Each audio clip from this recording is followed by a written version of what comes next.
Good morning students, myself Arpita Avasthi.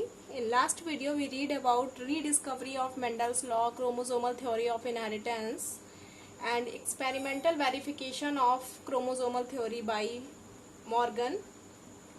So in this video we discuss about genetic disorders. Yes, genetic disorder means in recent years a large number of human diseases have been found. Some of these are caused by gene mutations, others by chromosomal abnormalities. यानी कि जो gene mutation है उसको हमने Mendelian disorder में रखा है और जो अदर आते हैं वो क्रोमोसोमल डिसऑर्डर. ठीक है, तो यानी यहाँ पे जो जेनेटिक डिसऑर्डर्स कॉज होते हैं वो दो वजह से होते हैं. या तो वो जीन्स की वजह से होते हैं, जीन में जब कोई डिफेक्ट आता है, या फिर क्रोमोसोम्स का नंबर जो है वो गेन या लॉस हो रहा है इसकी वजह से. ठीक है, तो जो अब एक वर्ड आता है जैसे कि मैंने अभी यहाँ पे बोला कि म्यूटेशन. ठीक है, जीन म्यूटेशन या क्रोमोसोमल म्यूटेशन. तो यहाँ पे भी एक चीज पढ़नी है, म्यूटेशन क्या होता है. तो कोई भी म्यूटेशन अगर पूछे तो आप बताएंगे it is a sudden stable and inheritable change in genetic material और डीएनए या sequence of an organism. DNA sequence जो है उसमें कोई भी चेंज हो रहा है तो उसको हम बोल सकते हैं कि म्यूटेशन होता है.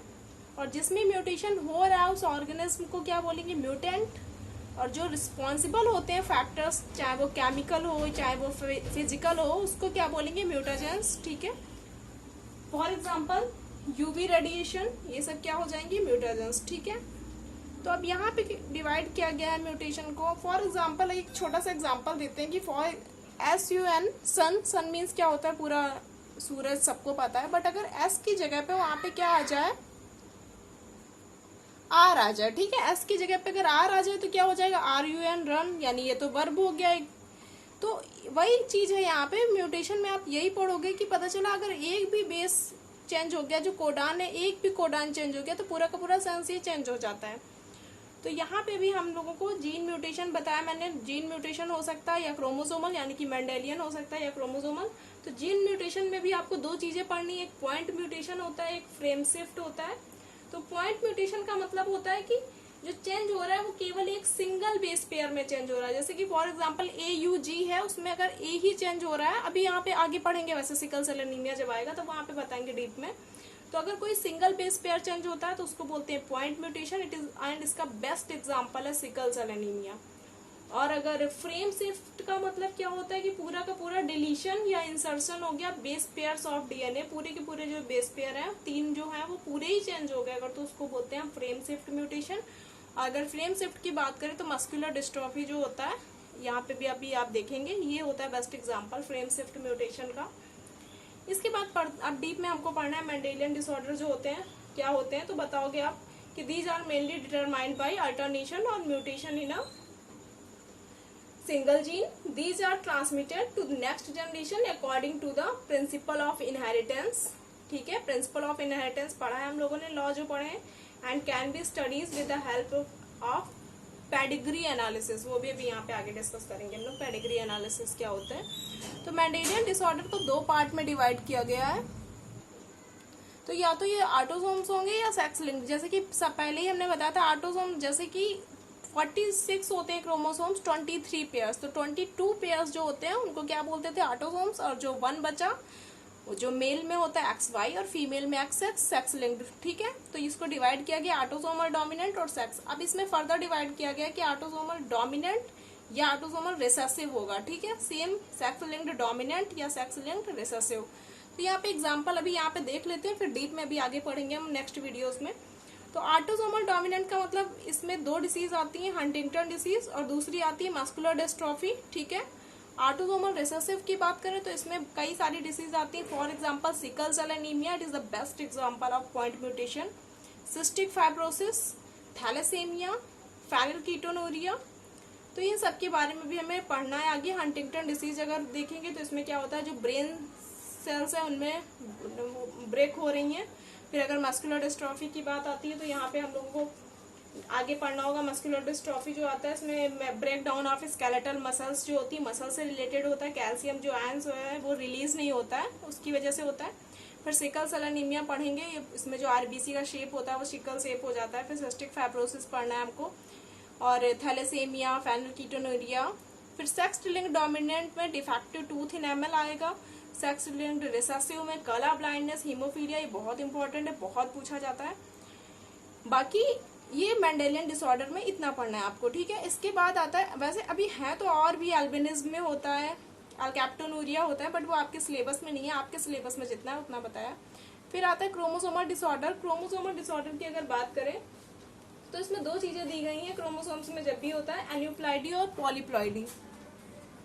तो इससे बहुत क्वेश्चन पूछा जाता है और डायरेक्ट नहीं पूछा जाएगा कि एन्यूप्लॉइडी क्या है बताइए, पॉलीप्लॉइडी क्या है। तो यहाँ पे क्वेश्चन ये होता है कि एन्यूप्लॉइडी का मतलब है when members of a homologous pair of chromosomes fail to segregate during meiosis. यानी क्या हुआ, जो क्रोमोसोम्स है वो सेग्रीगेट नहीं हुए, सेपरेट नहीं हुए, तो क्या होगा, इसका मीन्स हो सकता है, पता चला माना हमारे पास एक सेल है, उसके अंदर 4 क्रोमोसोम्स है। अब वो सेल 2 पार्ट में डिवाइड होगी, एग्जाम्पल है, ठीक है। तो वो सेल जो है वो 2 पार्ट में डिवाइड हो रही है, तो होना तो ये चाहिए था कि 2 चले जाने चाहिए थे एक सेल में, 2 चले जाए दूसरी सेल में, यानी 4 है, 2 डिवाइड हो जाना चाहिए था। बट बाय द वे क्या हुआ कि एक सेल में कितने आ गए, 3 आ गए, और जो दूसरी सेल है उसमें कितना बचा, 1 ही बचा। तो जिस सेल में 3 आ जाएंगे वो एग्जाम्पल किसका हो जाएगा, ट्राइसोमी, क्योंकि वहां पे एक एक्स्ट्रा आ गया क्रोमोसोम, और जिसमें एक नहीं आया उसको, वो एग्जाम्पल किसका हो जाएगा, मोनोसोमी का एग्जाम्पल आ जाएगा।